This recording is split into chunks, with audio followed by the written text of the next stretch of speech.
জো রুটদের বিপক্ষে আবারও একটা একদিনের ম্যাচে জয়, আর তার ফলে নিজেদের ঘরের মাঠে আবারও একটা ওডিআই সিরিজ নিজেদের পকেটে পুরে নিল রোহিত বিরাটরা।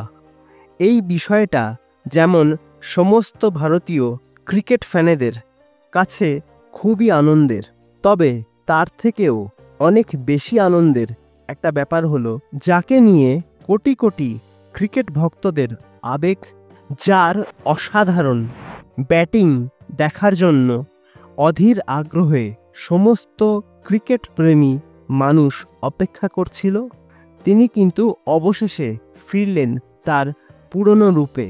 দীর্ঘ সময় অফ ফর্মের কারণে বারবার তিনি কিন্তু সমালোচিত হয়েছেন, তবে সব কিছুকে উড়িয়ে দিয়ে তিনি কিন্তু এই দিন বোঝালেন কেন তিনি হিটম্যান, কেন তাকে হিটম্যান বলা হয়। আর আমরা বহুদিন পর কিন্তু আবারও দেখলাম দ্য হিটম্যান শো। হ্যাঁ, আজও তিনি মাঠে ঝড় তুললেন, তবে সেটা নিজের মারকুটে ব্যাটিংয়ের মাধ্যমে। আর এই ইনিংসটার মধ্যে দিয়ে রোহিত শর্মা একটা জিনিস কিন্তু প্রমাণ করলেন, যেটা আমরা প্রায় বলে থাকি, form is temporary but the class is permanent. দীর্ঘদিন ধরে তিনি কিন্তু তার ব্যাটে রান পাচ্ছিলেন না, তার ব্যাট ছিল একেবারেই নীরব। সেই সময় তাকে দেখে কিন্তু মনে হতো এই কি সেই রোহিত শর্মা যাকে আমরা চিনি, যে অ্যাগ্রেসিভ ব্যাটিং আমরা তার থেকে দেখে অভ্যস্ত। ভাবতে খুবই খারাপ লাগতো যে এই সেই রোহিত শর্মা। আর তার সঙ্গে নানান রকম সমালোচনা তো ছিলই। তার আন্তর্জাতিক ক্রিকেট কেরিয়ার আর কতদিনের সেটা নিয়েও কিন্তু নানান রকম প্রশ্ন উঠতে শুরু করেছিল।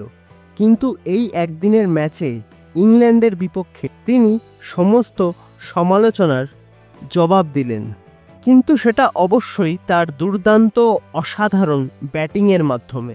ইনিংসের শুরু থেকেই তিনি কিন্তু ছিলেন আগ্রাসী মেজাজে, চোখ ধাঁধানো একের পর এক বাউন্ডারি, একের পর এক বিশাল বিশাল ছয় যেভাবে তিনি মারলেন, একসময় তার ব্যাটিং দেখে কিন্তু বোঝাই যাচ্ছিল যে সেই পুরনো, সেই আগ্রাসী, সেই চেনা রোহিত শর্মা হিটম্যান তিনি কিন্তু ফিরে এসেছেন আবার তার পুরনো ছন্দে। এবং তিনি তার ছন্দে ফিরলেন কোন সময়? যখন সামনেই রয়েছে চ্যাম্পিয়ন্স ট্রফি, এবং খুব সম্ভবত তিনি তার ১৭ রানটিও পূর্ণ করলেন ৬-এর মাধ্যমে।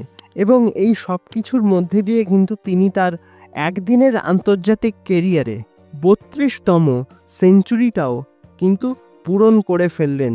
তার এই ৯০ বলে ১১৯ রানের ঝোড়ো ইনিংসের মাধ্যমে খুব সহজেই কিন্তু ইংল্যান্ডের ৩০৪ রানের লক্ষ্যমাত্রা পার করে যায় টিম ইন্ডিয়া। এবং রোহিত শর্মাকে যোগ্য সঙ্গত দিয়েছেন কিন্তু শুভমান গিল। তিনিও কিন্তু এই ম্যাচে অর্ধশত রান পূর্ণ করেছেন এবং তার সংগ্রহে রয়েছে ৬০ রান। এবং তারপর কিন্তু শ্রেয়াস আইয়ার তিনি ৪৪ রান করেছেন ৪৭ বলে, এবং শেষের দিকে এসে কিন্তু তিনি একটা খুব ইম্পর্টেন্ট ইনিংস খেললেন, যার ফলে খুব সহজেই ৪ উইকেট হাতে রেখে ৪৪.৩ ওভারেই জয়ের লক্ষ্যে পৌঁছে যায় টিম ইন্ডিয়া। এবং অক্ষর প্যাটেল এবং রবীন্দ্র জাদেজার দায়িত্বশীল ব্যাটিং এবং অলরাউন্ড পারফরমেন্সের মাধ্যমে ম্যাচ জয়ের সঙ্গে সঙ্গে সিরিজটাও কিন্তু জিতে গেল টিম ইন্ডিয়া। দীর্ঘদিন পরে রোহিত শর্মার ব্যাটে রান এবং টিম ইন্ডিয়ার আরও একটা ঘরের মাঠে সিরিজ জয় ভীষণই গুরুত্বপূর্ণ কিন্তু এই সময়ে দাঁড়িয়ে, যখন সামনে রয়েছে চ্যাম্পিয়ন্স ট্রফি। তবে এই সব কিছুর মধ্যেও একটু খারাপ লাগা হয়তো থাকবে বিরাট কোহলির জন্য। তিনি কিন্তু এই ম্যাচেও নিজের চেনা ছন্দে ফিরতে পারলেন না। তবে আশা করা যায় রোহিত শর্মার মতন খুব শীঘ্রই হয়তো তাকেও আমরা তার নিজের ছন্দে, তার পুরনো ছন্দে, তার সেরা ছন্দে অবশ্যই ফিরতে দেখব, এবং সেটা হয়তো খুব শীঘ্রই। তো এই ম্যাচটা যারা যারা দেখেছো তোমাদের কেমন লেগেছে অবশ্যই কিন্তু আমাকে জানাতে ভুলবে না। আর ভিডিওটা যদি ভালো লাগে তাহলে কিন্তু লাইক, কমেন্ট, শেয়ার এবং সাবস্ক্রাইবটাও করতে একদম ভুলে যেও না। সাবস্ক্রাইবটা করে দিয়ে পাশের বেল অপশানটা প্রেস করে অবশ্যই কিন্তু অল অপশানটাও প্রেস করে রাখবে, যাতে সমস্ত রকম নতুন ভিডিও নোটিফিকেশান তোমরা সবার আগে পেয়ে যাও যখনই আমি কোনো নতুন ভিডিও পোস্ট করব। তো আজকের মতন ভিডিওটা তাহলে এখানেই শেষ করছি। দেখা হবে আবারও পরবর্তী ভিডিওতে, নতুন কোনো দিন, নতুন কোনো সময়। তোমরা ভালো থেকো, সুস্থ থেকো।